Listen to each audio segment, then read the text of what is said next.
میرا سوال یہ ہے کہ آج پوری امت کے بچے بچے کو پتا ہے کہ جنتی جوانوں کے سرداروں کے نام 2 ہیں۔ آقا کریم علیہ السلام نے کس کو بتایا تھا؟ رات کے اندھیرے میں عشاء کی نماز کے بعد اس حدیث کے مطابق ایک مرتبہ اپنے ایک صحابی کو بتایا، ایک مرتبہ عشاء کی نماز کے بعد اپنے ایک صحابی کو حضور اسلام نے فرمایا۔ کب فرمایا؟ جب حسنین بن عمیر رضی اللہ تعالیٰ عنہ 5 یا 6 سال کی عمر میں، اس وقت حضور نے فرمایا کہ یہ 2 نوجوان جنتی جوانوں کے بھی سردار ہیں۔ آج امت کو پتا ہے پوری کو، کوئی سوشل میڈیا کا تو دور نہیں تھا کہ یہاں سے خبر نکلی اس کو پورے پاکستان کو پتا لگ جاتی ہے، لیکن آج امت کے بچے بچے کو پتا ہے۔ تو مجھے بتائیں کہ پھر کس نے بتایا ہے؟ یہ کمال ہے حضور کے صحابہ کا، جنہوں نے جس طرح ہمیں یاد کروایا کہ نمازیں 5 ہیں، فجر کی رکعتیں 4 ہیں، انہوں نے ساتھ یہ وظیفہ بھی بتایا کہ یاد رکھنا جنتی جوانوں کے سرداروں کے نام بھی 2۔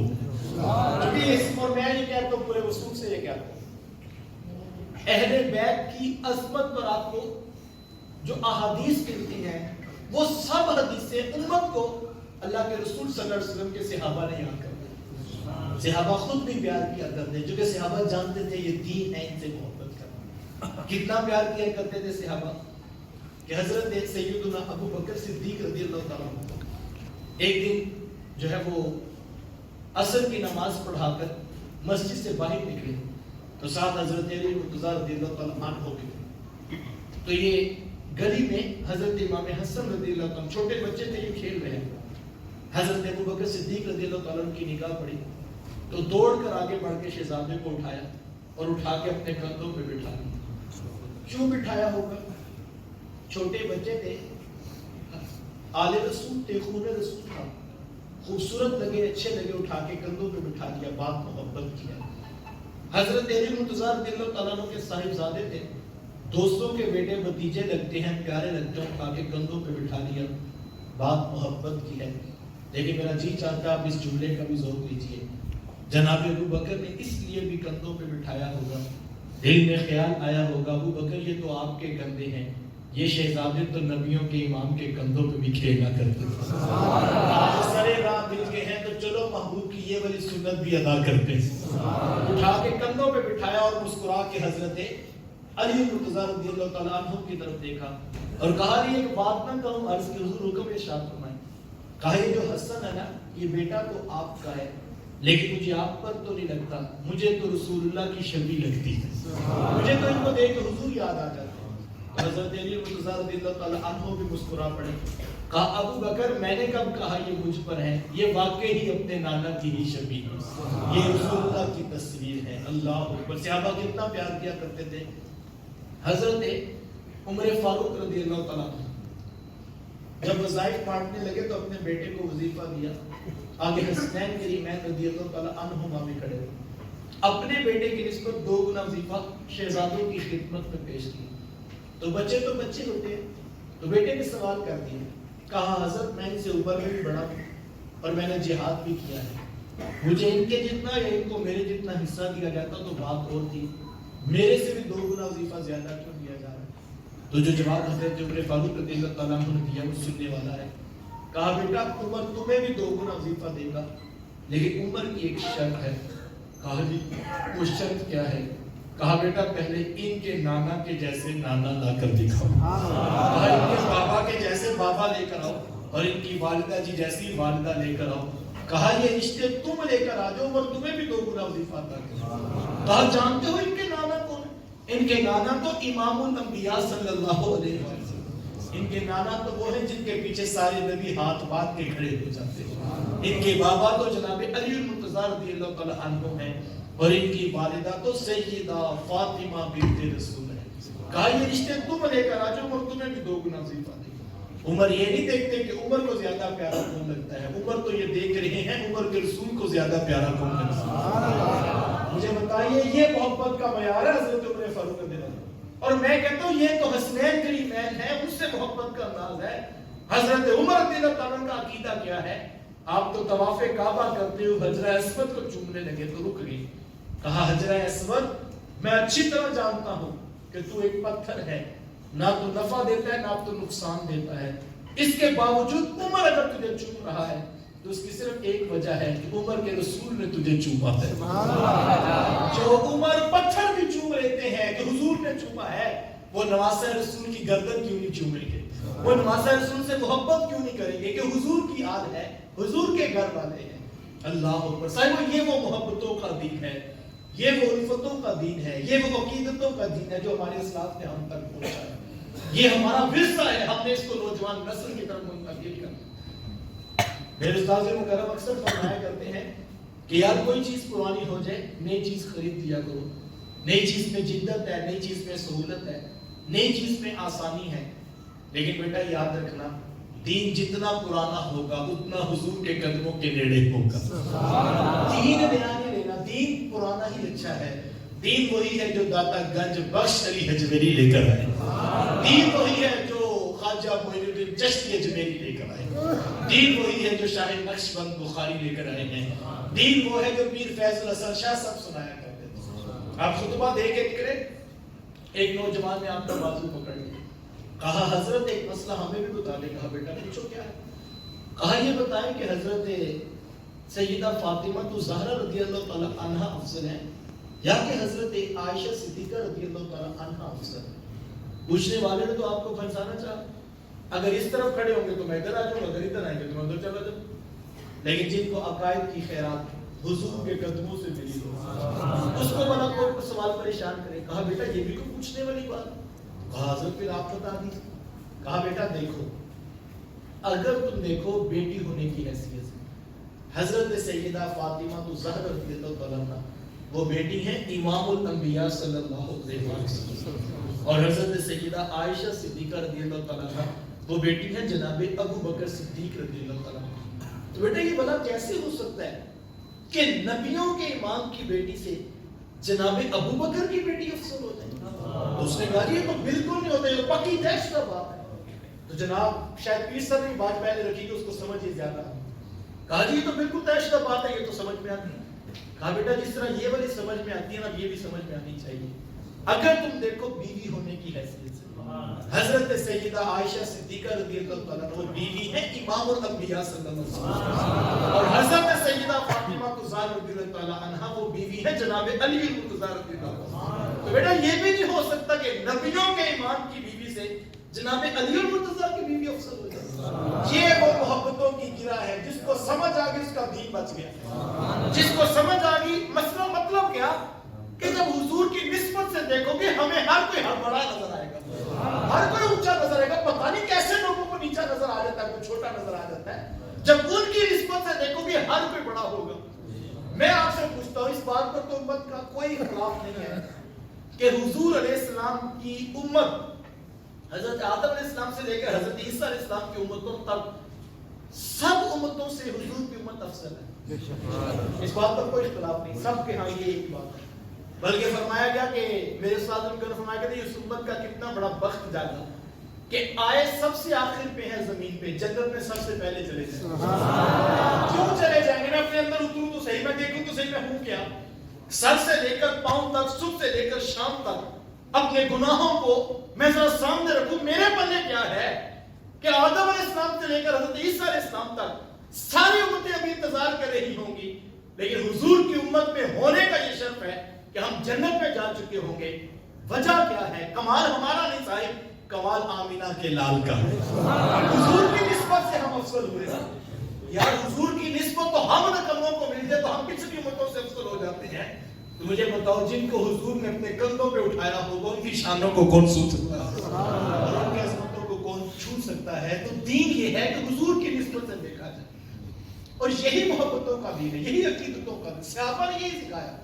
کوئی شخص حضرت سیدہ عائشہ صدیقہ رضی اللہ تعالیٰ عنہ کے پاس آیا اور اس نے آ کر پوچھا کہ یہ بتائیں کہ حضور علیہ السلام کو سب سے زیادہ پیار کس کے ساتھ؟ ام المومنین فرمانے لگی یہ پوچھنے کی تو ضرورت نہیں، حضور کو سب سے زیادہ پیار اپنی بیٹی حضرت فاطمہ رضی اللہ تعالیٰ عنہ. تو سائل نے سوال بدل دیا، کہا نہیں میں تو مردوں میں سے پوچھنے آیا تھا کہ مردوں میں زیادہ پیار کس ہے. تو حضرت عائشہ فرمانے لگی یہ بھی پوچھنے کی ضرورت نہیں، سب سے زیادہ پیار حضرت فاطمہ کے شوہر جناب علی المرتضیٰ رضی اللہ عنہ. تو کوئی صاحب اٹھا تو جا کے حضرت فاطمہ رضی اللہ عنہ کے پاس بیٹھ گیا. کہا جی ایک سوال پوچھ رہا ہے. کہا پوچھو. کہا یہ بتائیں حضور کو سب سے زیادہ پیار کس کے ساتھ؟ تو کہا کہ پوچھنے کی تو ضرورت نہیں, سب سے زیادہ پیار جناب ابو بکر صدیق رضی اللہ عنہ. تو کہا نہیں ہم تو عورتوں کے بارے میں پوچھ رہے ہیں. کہا یہ بھی پوچھنے کی ضرورت نہیں, سب سے زیادہ پیار ان کی بیٹی حضرت عائشہ صدیقہ رضی اللہ عنہ. ان کے پاس جائیں تو ان کا پیار سکھاتے ہیں, ان کے پاس آئیں تو ان کی محبت سکھاتے ہیں. مولوی صاحب ہمیں بتائیں آپ کدھر لے کر جانا چاہتے ہیں؟ حضور کے جنہوں نے حضور سے ڈائریکٹ دین سیکھا, جنہوں نے اللہ کے رسول سے دین سیکھا. صحابہ کے پاس کوئی آتا ہے وہ اہل بیت کا پیار سکھاتا ہے, کوئی اہل بیت کے پاس آتا ہے وہ صحابہ کا پیار سکھاتے ہیں. کیوں؟ اس لیے کہ وہ جانتے تھے ان دونوں ذاتوں کا پیار حضور کا پیار ہے. اور رب نے کہا ان کنتم تحبون اللہ فاتبعونی, اگر تم میرے سے پیار کرتے ہو تو میرے محبوب کی اتباع کرو. اور حضور کی اتباع کیا ہے؟ حضور نے اپنے صحابہ کا پیار بھی ہمیں سکھایا, حضور نے اپنے اہل بیت کی محبت بھی ہمیں سکھائی. جب تک ہم یہاں پہ کھڑے رہیں گے ہم ہدایت پہ رہیں گے. اور میں یہ کہتا ہوں یہ تو بات لمبی ہوگی, میں بات مکمل کر دوں. اگر آپ مجھ سے پوچھیں عقیدت کیا ہے, اگر آپ مجھ سے پوچھیں الفت کیا ہے, اگر آپ مجھ سے پوچھیں محبت کس کا نام ہے, تو میں ایک سادہ سا شعر سناؤں اور بات اگر سمجھ آ جائے تو بات اتنی سی, پورا دین اگر سمجھ میں آ جائے تو یہ سادہ سا شعر دیکھیے کتنا خوبصورت. کسی کہنے والے نے حد کر دی اور لکھنے والے نے کمال کر دیا. یقین جانیے لکھنے والے کے ہاتھ چھپنے کو جی کرتا ہے. کیا خوب کسی نے کہا ذرے اس خاک کے تابندہ ستارے ہوں گے, ذرے اس خاک کے تابندہ ستارے ہوں گے جس جگہ آپ نے نالین اتارے ہوں گے. زمین پر پڑے ہوئے ریت کے وہ ذرے, وہ خاک ہے, وہ مٹی ہے, اس کی کوئی قیمت نہیں. یہ کتنی مٹی ہماری گلیوں میں پڑی ہے, کبھی کسی نے اٹھا کے بوتلوں میں نہیں سنبھالی. کیوں؟ کسی کو آپ نے تحفہ نہیں کبھی دی یہ مٹی ہے سنبھال لو. ہر کوئی کہتے ہیں اس کی کیا قیمت صاحب, اس کو کیا سنبھالنا. لیکن اگر اس مٹی کو نسبت ہو جائے میرے حضور سے, نہیں حضور والا میرے حضور تو پھر میرے حضور ہے. اگر اس مٹی کو نسبت ہو جائے میرے حضور کے گھر والوں سے, نہیں حضور والا وہ تو میرے حضور کے گھر والے. اگر اس مٹی کو نسبت ہو جائے میرے حضور کے اصحاب سے, نہیں حضور والا وہ تو میرے حضور کے اصحاب سے, تو پھر کیا چیز ہے؟ کہا اگر اس مٹی کو نسبت ہو جائے میرے حضور کے قدموں سے لگے ہوئے نالین سے, تو یہ مٹی مٹی نہیں رہتی صاحب, یہ خاک مدینہ شفا بن جاتی ہے. اور اس کی کیا قیمت ہے؟ میرے حضور جب شہر مدینہ میں داخل ہوئے تو مجاہدین اسلام کے گھوڑوں کی ٹاپوں سے مدینہ کا گند و غبار اڑا. تو کسی نے اپنا کپڑا چہرے پہ رکھنا چاہا تو میرے حضور کو اچھا نہ لگا. حضور میں کپڑے کو نیچے کر لو, رب نے میرے مدینے کے غبار میں بھی شفا رکھی ہوئی ہے. کیا خیال ہے یار, ان کے تو شہر کی مٹی کا مقابلہ نہیں ہو سکتا.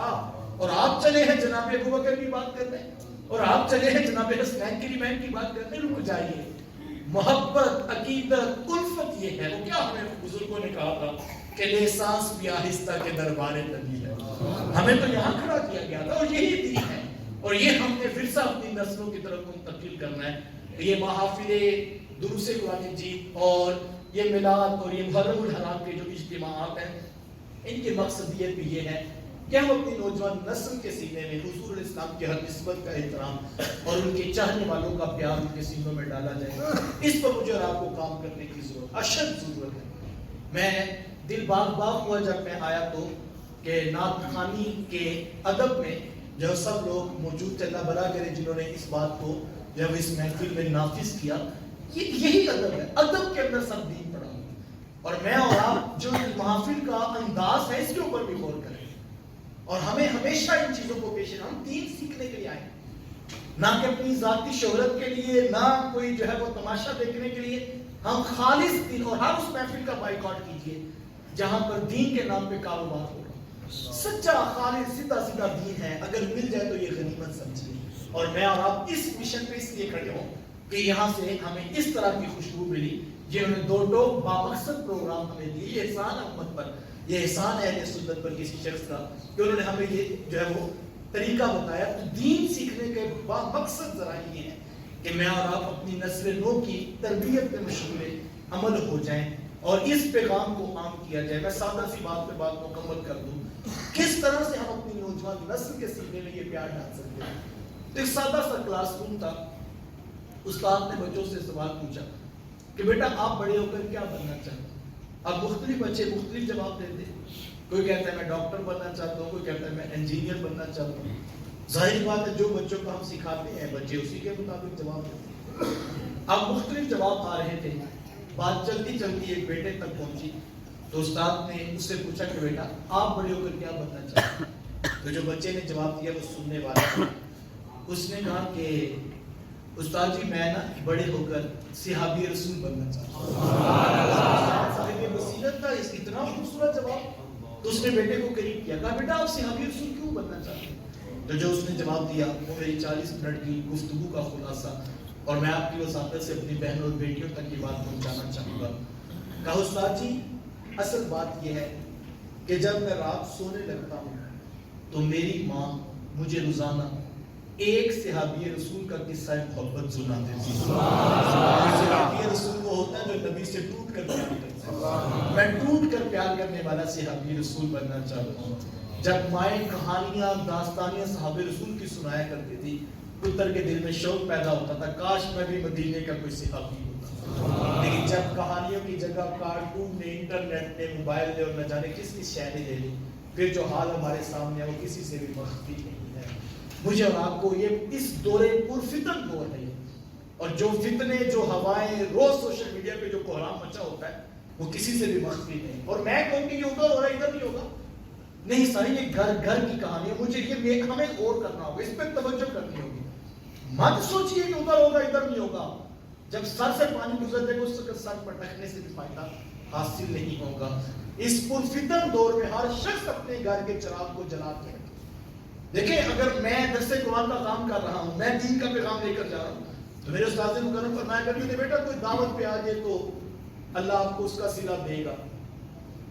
جس شخص نے چراغ پکڑا ہے اس شخص کے چراغ کی روشنی سے کوئی منزل کا رستہ دیکھ لے اور منزل کی طرف چل پڑے تو اس کا بھلا ہوا تو اس کا بھی بھلا ہو گیا. لیکن بیٹا اگر کوئی نہ بھی دیکھے تو چراغ کا یہ کمال ہے جس کے ہاتھوں میں اسے منزل نظر آیا کرتی ہے. تو جس نے چراغ پکڑا ہے درس قرآن کا, جس نے دین کی دعوت کا پیغام پکڑا ہوا ہے, تو اس کے اندر تو چراغ اپنا تو جل رہا ہے نا. کبھی آپ نے دیکھا ہے یہ جو رات کے وقت چوکیدار رکھے جاتے ہیں تو وہ رات کو جب آواز لگاتا کہتا ہے جاگتے رہنا جاگتے رہنا جاگتے رہنا, جبکہ اس کی ڈیوٹی تو لگائی اس لیے کہ سب سو جائے اور وہ جاگتا رہے. لیکن وہ کیوں کہہ رہا ہوتا ہے جاگتے رہنا؟ وہ اپنے آپ کو جگا کے رکھنا چاہتا ہے. تو دین کی دعوت کا پیغام یہ ہے کہ جب تم کسی کو کہہ رہے ہوتے ہو یار دین کی طرف آ جاؤ تو جاگتے رہنا. کسی کو کہہ رہے ہوتے ہیں, کوئی نہ بھی آئے تو اپنا اندر جاگتا رہتا ہے کہ میں نے جو خود تو جاگتے رہنا, چونکہ میں اوروں کو جگانے کے لیے آیا ہوں. تو اپنے آپ کو جگا کے رکھیے. یہ پرفتن دور ہے, اور جو ہوائیں بدتمیزی, گندگی, غلاظت, بے حیائی, بے پردگی, فحاشی, نہ جانے کیا کیا ہے جو ہمارے اوپر مسلط کیا جا رہا ہے, اس پر مجھے اور آپ کو کوشش کرنا ہوگی. اور کبھی آپ نے دیکھا وہ جو ہے پرانے زمانے میں چکی چلا کرتی تھی جس کا نیچے والا پارٹ ساکن ہوتا تھا, اوپر والا متحرک ہوتا. دانے ڈال کر چکی کو گھمایا جاتا تھا, اور جتنے دانے دو پارٹ کے درمیان آتے تھے چکی ان کو پیس کے رکھتے تھے. دانا وہی بچتا تھا جو کیڑی کے ساتھ لگ کر بیٹھتا تھا.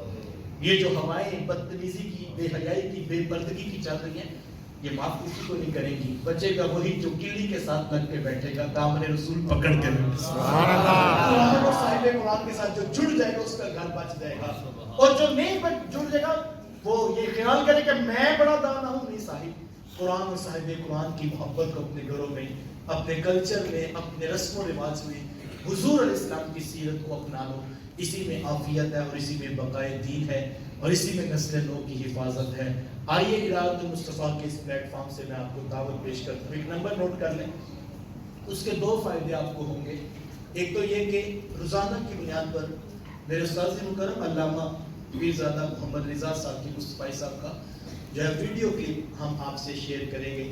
اور دوسرا اس کا فائدہ یہ ہوگا کہ جب کبھی اللہ نے چاہا تو آپ کے اس علاقے میں میرے استاد مکرم تشریف لائیں گے تو ہم آپ کو بھی اس کی بار وقت دعوت پیش کریں گے. ویسے ایک دعوت میں آپ کو پیش کرنا چاہوں گا کہ انشاءاللہ العزیز